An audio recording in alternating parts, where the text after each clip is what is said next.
traditional Irish music.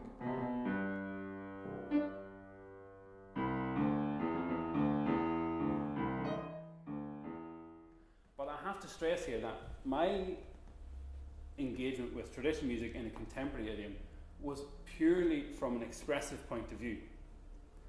It's very deep inside me somewhere because it was part of my musical upbringing, and so it was a natural thing for me to try and draw these two things together.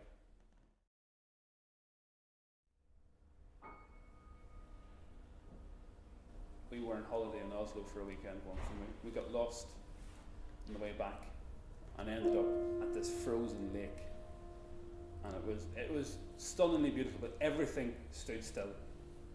Everything was just frozen, and so it was very affecting for me.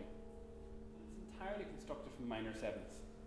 It's only intervals of minor sevenths in various registers in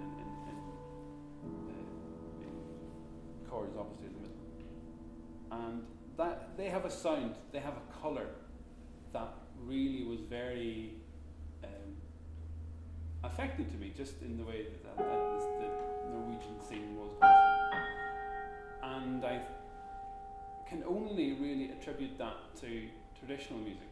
And it might seem like a rather romantic notion to say that the minor seventh and its prominence in traditional music has affected me in that way, but actually I have no compunction in saying that. It is embedded there. Axel Klein suggests this is one of the most important additions to the piano literature in Ireland in the 20th century. What Seoirse does in this piece is he takes a kind of a stylized traditional air and juxtaposes that with blatantly dissonant language in places, and does it quite effectively. He's had to navigate certain interesting issues, such as how ornamentation is used in traditional airs, how you actually go about notating the rhythm of traditional airs, since they are generally asymmetrical. For me, there's very interesting things happen there. You have a very clear air melody, etc. With little bits of dissonant material thrown in. But what he's doing with the kind of the fundamental harmony just confuses me. For example, like that big C major and then the D major over the page. And it continues on in that way, in such a way that it doesn't feel quite resolved. But I think that's what he's after.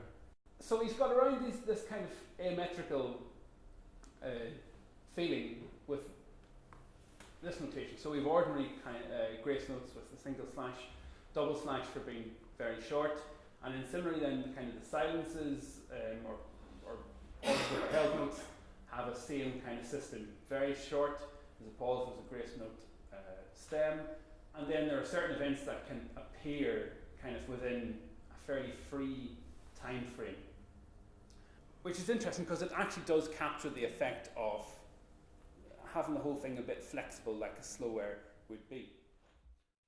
Just to give you an example of just how that dissonance plays out with the air. So we have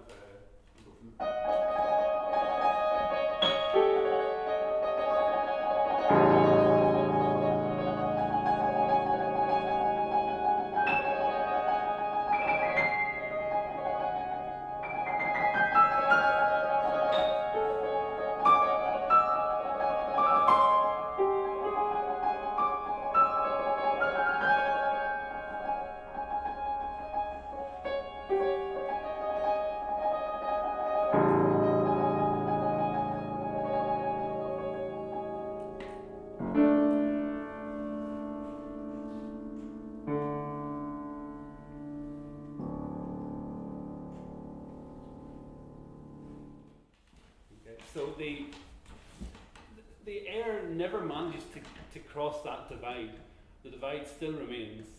You will have dissonant material on one side and the air still on the other side, and they never marry. I should say actually Bodley's piece was first written in 1972 for two pianos, and basically one of the pianos had all the traditional elements, and then the other piano had the the dissonant elements. So you got this antiphonal effect that probably worked quite well, but if nothing else, it probably only just heightened the fact that these two things were never going to come together if they're in two different instruments. It's a start. It was a very, very convincing start into how we can actually pull traditional material together with dissonant elements in such a way that they can coexist happily, at least if it's not integrated.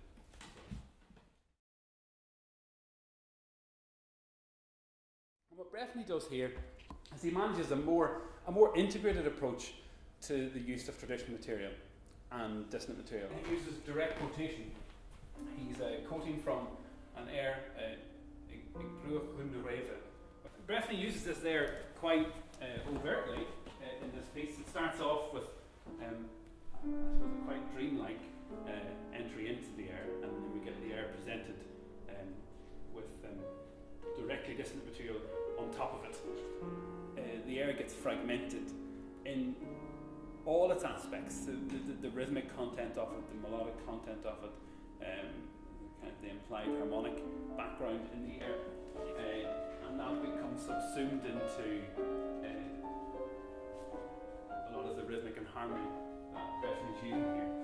You can see the air quite literally in the right hand, and then this dissonant but still pentatonic material following on from there. You can hear in certain the melodic shapes are coming out. There are little tonal fragments pitted against, or polytonal fragments, I suppose, in both hands. But the air is there, and it appears in similar form to this at various points throughout the piece. But even with this kind of overtly dissonant treatment of the air here, it still works. It sounds quite a natural thing to do, and I don't feel in any way that the air has been debased by that kind of treatment, especially given the opening which sets that all up. So this is, convincing in the sense that it can be done. They can cohabit that kind of space. It's a really, really, really curious piece. He overtly uses harmonic structures from traditional music, so there are clearly modal parts to this. But then there are other parts that sounds like a 19th century piano sonata, and I suppose to the same extent that Bodley pits these two things together, it doesn't feel very comfortable in this instance. Then there are some cracking parts where he really uses the traditional harmonies very effectively. I suppose, again, you get lots of minor sevens start to creep in, and that makes me happy. He does an interesting thing with rhythm, which you'll see in Martin's pieces later on, which is the Scotch snap, which is exceptionally stylized and more often found in Scottish music, but through some process it ended up as being an interesting Irish thing too. Yes, it does happen in Donegal music, but not much outside of that.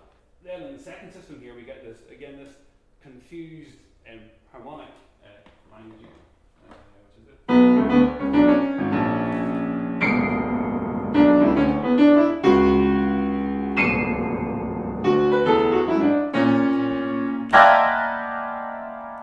Okay, a full palm slap there. And then back into it. So it's a piece of opposites. There are lots of conflicts happening here. But again, this could be entirely intentional. He has another piece by, I think, a similar name, but it deals with a similar subject and some ruined monastic site. So who knows, maybe there's a narrative there that he's pulling out his music. You have to hand it to the man that he is instantly recognisable. If I do,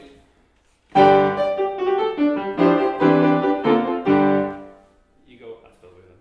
It's definitely Bill Whelan. But for what reason is it instantly recognisable is an important compositional question for me, especially since he's so connected with traditional music, has done a lot with traditional music.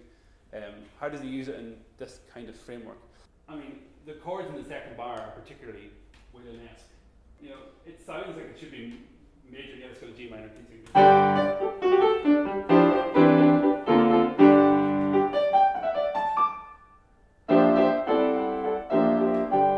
he uses those a lot. So you get these expanded triadic harmonies pitted against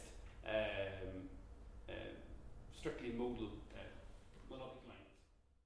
The thing that really interests me about this piece is the lack of ornamentation.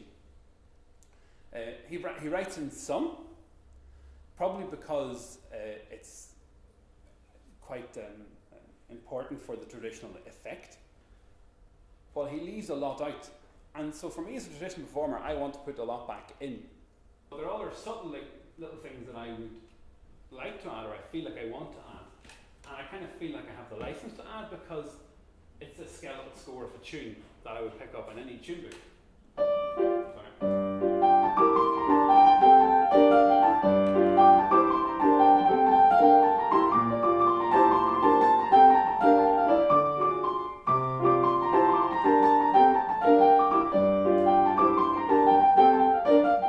Even a small little thing like that little cut, it actually makes me feel a lot more comfortable because I'm not trying to think too much about the tune. You have to consider the conditions for which this was written. This was written again for the piano competition, so presumably you would have a lot of performers who wouldn't be versed in traditional music, and for whom the inclusion of things like this kind of triplet here and this twiddle here are all useful stylized things that they can draw on. Martin's pieces are honestly melodic. And that's a really, really refreshing thing about them. They have a quite a traditional shape of a tune. And then with Copland-esque harmonies in the left hand. So quite wide voicings, there are lots of tense, and I suppose not a traditional harmonization, but it works very, very well. And here, Martin hasn't notated any ornamentation whatsoever, which I find interesting. But you do use a lot of Scotch snaps, and we talked about this briefly before. They're there. And they do make it traditional-ish, if you know what I mean. They are the ornamentation. I feel that if there are airs that I want to ornament them in some way, some small way, but in another way they don't need it.